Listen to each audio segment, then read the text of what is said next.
बाप और बेटे और रूह कुदस के नाम में आमीन।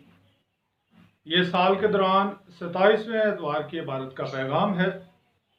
पहली तलावत इशाया नबी का सहीफ़ा उसके 5वें बाब की पहली 7 आयत में।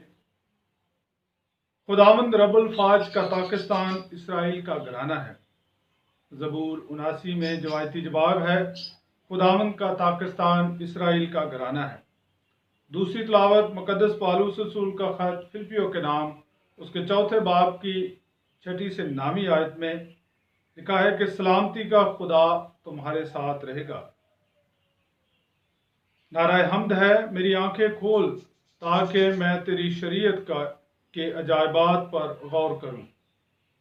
इंजील मुक़द्दस बामुताबिक मुक़द्दस मत्ती उसके 21वें बाब की 33वीं से 43वीं आयत में लिखा है कि वो पाकिस्तान का अजारा दूसरे अजारादारों को देगा। मेरे जो आज की पहली तलावत और इंजील मुक़द्दस में पाकिस्तान की तमसील है।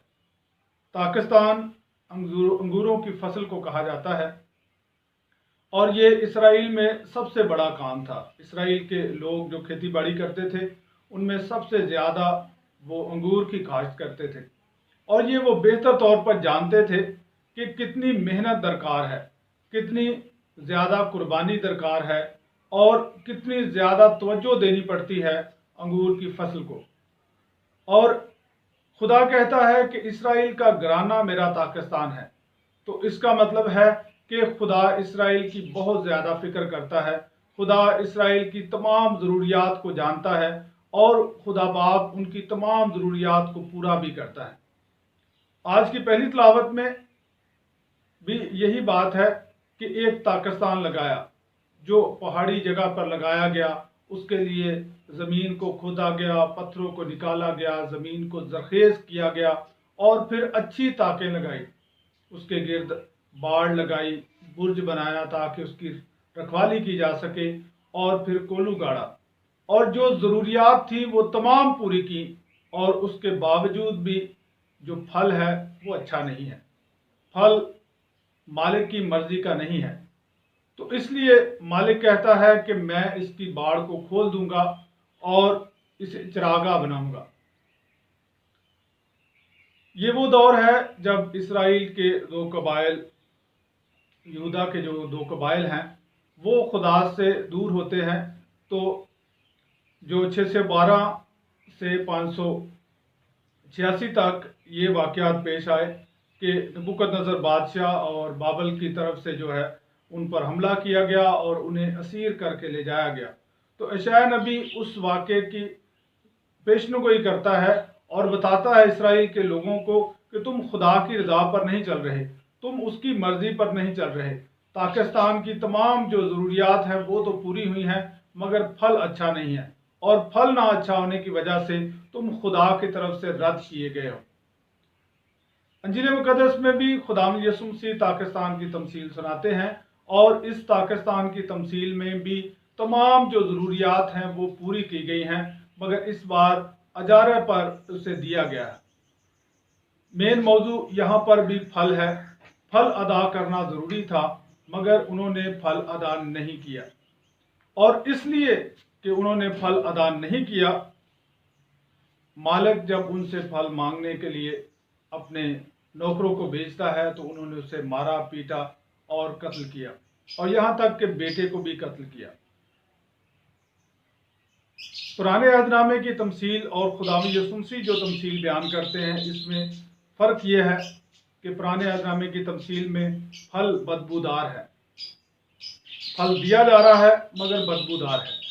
यहाँ पर जो अजारादार हैं वो अपनी मर्जी चाहते हैं। अजारादार चाहते हैं कि वो उस पर काबज़ हो जाए। अजारादार चाहते हैं कि वो अपनी मर्जी के मुताबिक चलें और मालिक के इख्तियार को नहीं मानते। और यहाँ पर रद्द किए जाने की बात नजर आती है। खुदावंद यीशु मसीह ने कहा कि जो पत्थर बीमारों ने रद्द किया वही कोने का सिरा हो गया है। ये खुदावंद की तरफ से हुआ है।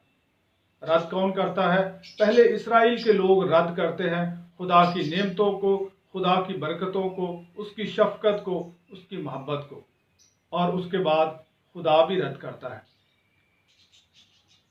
इशाया नबी के सहीफे में जब खुदा रद्द करता है तो इसराइल के लोग असीरी में जाते हैं, इसराइल के लोग जो है वो बाबल की गुलामी में जाते हैं।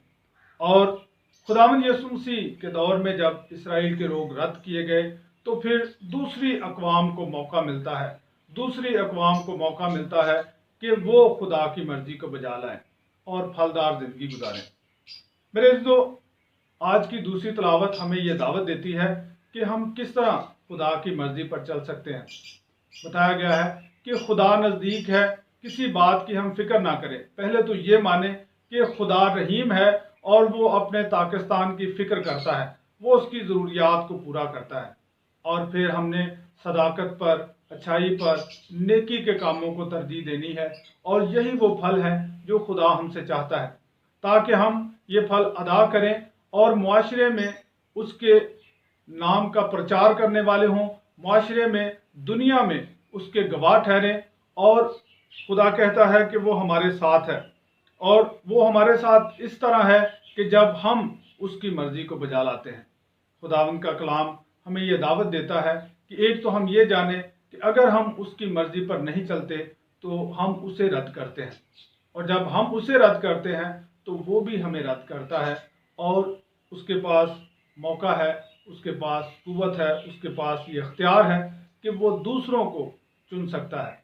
और अब जब हम चुने गए हैं, अब मसीही जब चुने गए हैं कि खुदा की मर्ज़ी को बजा लाएं, तो इस मर्ज़ी को बजा लाने में हमेशा हम सरगर्म रहें तो खुदा की रहमतें हमेशा हमारे साथ हैं।